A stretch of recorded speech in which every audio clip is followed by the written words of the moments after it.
आप सबके अपने YouTube channel study for all में बहुत बहुत स्वागत करता हूं। आज आपके सामने लेके आया हूं सीटेट ईवीएस, ठीक है, जो बहुत ही मोस्ट इम्पॉर्टेंट है। ठीक है, माफ़ी चाहता हूं कि मेरे वीडियोस नहीं आ पा रहे थे, बट अब प्रॉपरली निरंतरता से आएंगे। तो शुरू करता हूं। पहला आपका टॉपिक है जो सीटेट में हमेशा अक्सर पूछा जाता है, मधुमक्खी से। किससे भैया? मधुमक्खी से। तो देखिएगा ध्यान से, मधुमक्खी एक सामाजिक कीट है। तो दे देगा निम्नलिखित में से एक सामाजिक कीट है तो मधुमक्खी। और अगर ऑप्शन में देगा तो दीमक, ततैया, बर्रा, ये भी सामाजिक कीट के अंतर्गत आते हैं। तो दीमक, ततैया और बर्रे भी एक सामाजिक कीट के अंतर्गत आते हैं। मधुमक्खी पालन को एपीकल्चर कहा जाता है। मीन्स एपी का मतलब ही होता है मधु मक्खी, और कल्चर मतलब पालन करना। मधुमक्खी पालन के लिए सबसे अच्छा वृक्ष लीची होता है। अगर क्वेश्चन पूछाएगा कि मधुमक्खी पालन के लिए सबसे अच्छा वृक्ष किसे माना जाता है, तो वो लीची हो जाएगा। और क्वेश्चन पूछाएगा लीची के फूल किस माह में खिलते हैं, तो लीची के फूल जो होते हैं वो फरवरी माह में खिलते हैं। ठीक है, तो इतने में कोई समस्या नहीं होगी। ठीक है, नेक्स्ट क्वेश्चन की बात की जाए, मधुमक्खी अपने भोजन की सूचना नृत्य के माध्यम से, भैया ये अलग प्रकार का एक नृत्य यानी डांस करते हैं, जिसके माध्यम से ये क्या करते हैं, ठीक है, अपने भोजन की सूचना देते हैं। क्या देते हैं? अपने भोजन की सूचना देते हैं। किसके माध्यम से? नृत्य के माध्यम से। तो कौन सा मक्खी है या फिर वह कौन सा कीट है जो अपना भोजन की सूचना नृत्य के माध्यम से देता है? तो ये है। और ये से नृत्य के माध्यम से अन्य साथियों को भी देती है कि आओ और भोजन खा लो, तुम सब भी भूखे होगे। ठीक है, नेक्स्ट क्वेश्चन की बात करेगी, एक मधुमक्खी से लगभग 12 किलोग्राम शहद प्राप्त होता है। तो क्वेश्चन पूछेगा एक मधुमक्खी से लगभग कितने किलोग्राम की शहद की प्राप्ति होती है, तो अप्रॉक्सीमेट 12 केजी यानी 12 किलोग्राम की शहद प्राप्त होती है। अक्टूबर से दिसंबर का महीना मधुमक्खी पालन का सबसे अच्छा समय होता है। कब का भैया? अक्टूबर से दिसंबर का। तो अक्टूबर से जो दिसंबर का समय होता है वो फेवरेबल कंडीशन होता है किससे? मधुमक्खी पालन का। एक एक क्वेश्चन याद रख लीजिएगा, अक्टूबर से दिसंबर रट लीजिएगा, क्योंकि इसी समय रानी मक्खी अंडे देती है। तो कौन सी मक्खी अंडे देती है? तो रानी मक्खी क्या करती है? इसी समय अक्टूबर से दिसंबर के बीच में क्या देती है? अंडे देती है। नेक्स्ट क्वेश्चन की बात की जाएगी कि जहाँ पेड़ पौधे और वनस्पतियाँ ज़्यादा होते हैं वही क्षेत्र मधुमक्खी पालन के लिए सबसे उपयुक्त माना जाता है। तो मधुमक्खी पालन के लिए सबसे उपयुक्त समय किसे माना जाता है? जहाँ पेड़ पौधे, पादप और जिसे वनस्पतियाँ कहते हैं यानी पेड़ पौधे, वो सघनता होती है, ज़्यादा होती है। ठीक, अब बात कर ली जाए मधुमक्खी पालन के लिए आवश्यक चीज़ें। तो मधुमक्खी पालन के लिए आवश्यक चीज़ें क्या होती हैं, क्वेश्चन में आएगा। तो पहला चीज़ तो होना चाहिए लकड़ी का बॉक्स होना चाहिए। पहली बात, एपीकल्चर करने जा रहे हैं तो पहली बात लकड़ी का बॉक्स होना चाहिए। चीनी का घोल भी होना चाहिए। क्या होना चाहिए? चीनी का घोल भैया, उसी से आकर्षित होकर आएंगे भी। ठीक है, रानी मक्खी का कार्य क्या होता है? अभी बताया था, अंडे देने का कार्य होता है।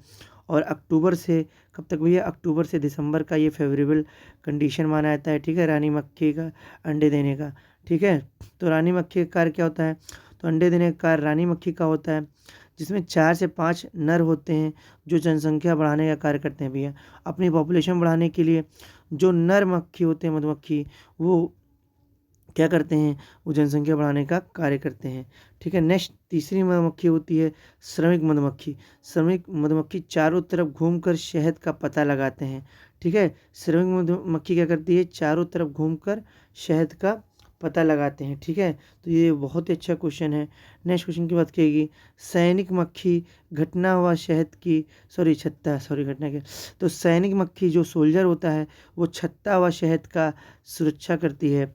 छत्ता मतलब जो छत्ता बनाती है उसका सुरक्षा करती है। सैनिक मतलब सैनिक ही तो हमेशा लड़ता है, तो सैनिक मक्खी छत्ता व शहद की सुरक्षा करती है। तो ये रहा आपका मधुमक्खी से। अब बात कर ली जाए बकरी से। तो बकरी का भी क्वेश्चन हमेशा सीट के लिए महत्वपूर्ण रहता आया है। ठीक है, पश्मीना बकरी, नाम क्या है? पश्मीना। क्या नाम है भैया? पश्मीना। तो पहली बात क्वेश्चन, पश्मीना बकरी भारत के किस क्षेत्र में पाई जाती है? तो भारत के लद्दाख क्षेत्र में पाई जाती है। तो पश्मीना बकरी कहाँ पाई जाती है? लद्दाख क्षेत्र में। इसको चांगपा जनजाति के लोग पालते हैं। एक क्वेश्चन और पूछाएगा कि पश्मीना बकरी को कौन सी जनजाति लोग पालते हैं? चांगपा जनजाति। और एक क्वेश्चन और पूछाएगा, चांगपा जनजाति कहाँ निवास करती है? तो लद्दाख में करती है। कहाँ करती है? तो लद्दाख में करती है। नेक्स्ट क्वेश्चन की बात की जाएगी, ठीक है। पश्मीना बकरी का बाल जो होता है मनुष्य के बाल से 6 गुना पतला व मुलायम होता है। तो एक क्वेश्चन और बनेगा सीधा सा डायरेक्ट फैक्चुअल क्वेश्चन कि पश्मीना बकरी का जो बाल होता है मनुष्य के बाल से 6 गुना पतला और सॉफ्ट यानी थिन एंड सॉफ्ट होता है।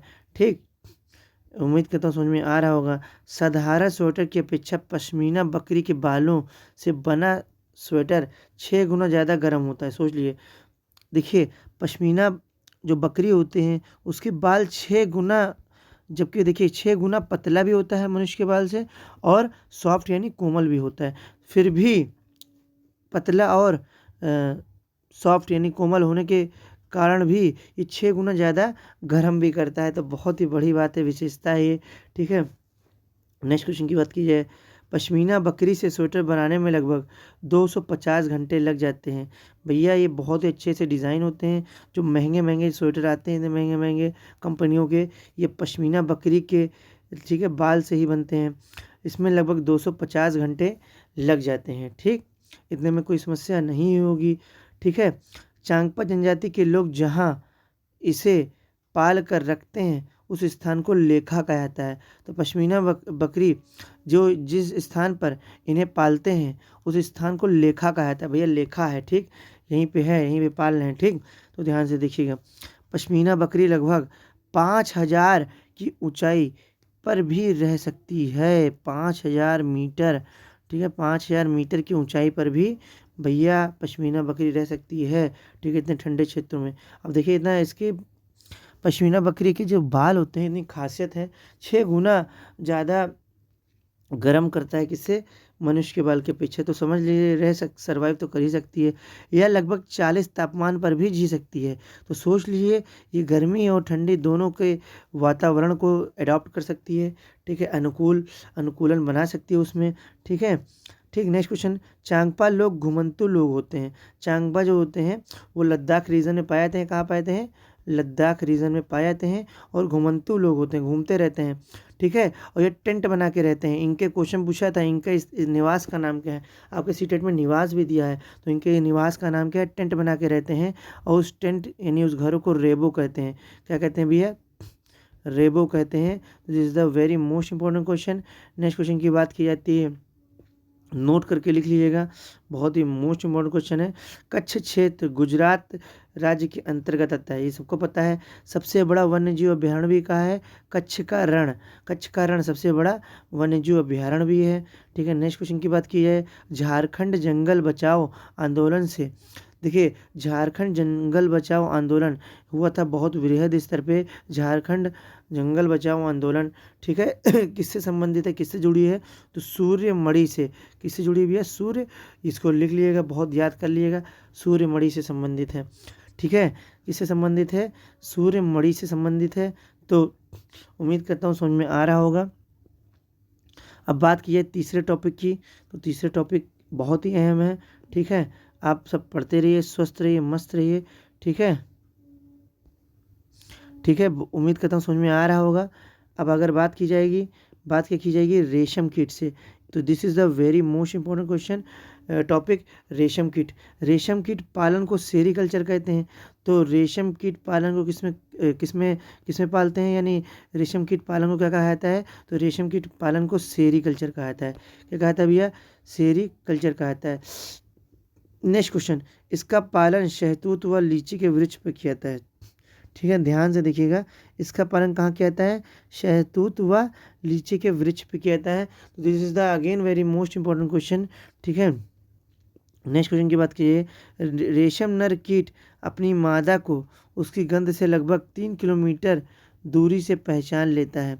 तो रेशम नर कीट जो होता है मादा को उसकी गंध से लगभग 3 किलोमीटर दूरी से पहचान लेता है। ठीक है, बहुत ध्यान से देखिएगा, this is the again very most important question. ठीक है, ये बहुत ही मोस्ट इम्पॉर्टेंट क्वेश्चन है, ये बहुत ही ध्यान से पढ़िएगा। मुझे लगता है कि ये पेपर में आने की पूरी संभावना है। यहाँ पे क्वेश्चन टफ आएगा, अगर ब्रॉड वे में पूछाएगा, ठीक है, इंटरनल डेप्थ में क्वेश्चन आएगा तो 3 किलोमीटर बहुत ध्यान से देखिएगा, 3 किलोमीटर दूरी तक भी ये पहचान सकता है। एक बहुत ही मोस्ट इम्पॉर्टेंट है मामड़ी तांड्रा, ठीक है, जिसे आम पापड़ बोलते हैं, देखिए इसे आम से बनाया जाता है। मामड़ी तांड्रा जिसे आम पापड़ कहते हैं, ठीक है, इसे आम से बनाया जाता है। जो क्वेश्चन पूछेगा किस राज्य से संबंधित है, तो आम पापड़ या मामड़ी तांड्रा किससे संबंधित है, तो ये आंध्र प्रदेश से संबंधित है भैया। किससे संबंधित है, आंध्र प्रदेश, ठीक, इतने में कोई समस्या नहीं। अब बात की है नेक्स्ट क्वेश्चन की कि गिद्ध, चील, बाज की देखने की शक्ति मनुष्य से 4 गुना अधिक होती है भैया। ये बहुत ध्यान से देखिएगा, गिद्ध, चील, बाज, गिद्ध, चील, बाज को देखने की शक्ति मनुष्य से 4 गुना होती है। ये बहुत ही अच्छा क्वेश्चन है। मनुष्य से कितना गुना अधिक होती है, 4 गुना अधिक होती है। तो इसका राइट डाउन जरूर कर लीजिएगा। This is the very most important question, ठीक है। नेक्स्ट क्वेश्चन की बात की जाएगी, ठीक है। केचुआ पालन को किसमें अध्ययन किया जाता है, तो वर्मी कल्चर में इसका स्टडी किया जाता है, ठीक है। केचुआ पालन को क्या कहा जाता है, तो वर्मी, वर्म का मतलब ये होता है वर्म, ठीक है, वर्म का मतलब ये होता है कीड़ा, ठीक है। तो केचुआ कीड़ा यानी कीट ही तो है, वर्म का मतलब कीट होता है। और सबको पता है केचुआ को सांपों को किसानों का मित्र कहा जाता है। केचुआ को और सांपों को देखिए सबको पता हो, केचुआ को तो किसानों को मित्र कहा ही जाता है। किसको, केचुआ को। लेकिन अगर बात की जाए सांपों को भी क्या कहा जाता है, किसानों का मित्र कहा जाता है। और सांपों का देश बता दूं तो सांपों का देश क्या है, ठीक है, सांपों का देश जो होता है वो ब्राज़ील को कहा जाता है। किसको कहा जाता है भैया, सबसे ज़्यादा सांप कहाँ देखने को मिलेंगे, ब्राज़ील। लेकिन सांपों को खाता कौन है, तो सांपों को खाता है चीन। कौन खाता है भैया, चीन, सब कुछ खा जाता है, ठीक है। नेक्स्ट क्वेश्चन की बात की जाएगी, वेलक्रो का आविष्कार स्विट्जरलैंड के जॉर्ज मिस्टल द्वारा किया गया था। तो वेलक्रो का आविष्कार कहाँ हुआ था, स्विट्जरलैंड में, जॉर्ज मिस्टल द्वारा। किसके द्वारा भैया, जॉर्ज मिस्टल द्वारा। तो एक लास्ट में मैं आपसे क्वेश्चन पूछूंगा, ठीक है, ये आपका ये एंड करता हूँ। उसके बाद जो आएगा मेरा नेक्स्ट वीडियो आएगा। तो थैंक यू फॉर वॉचिंग। पढ़ते रहिए, स्वस्थ रहिए, मस्त रहिए। Thank you.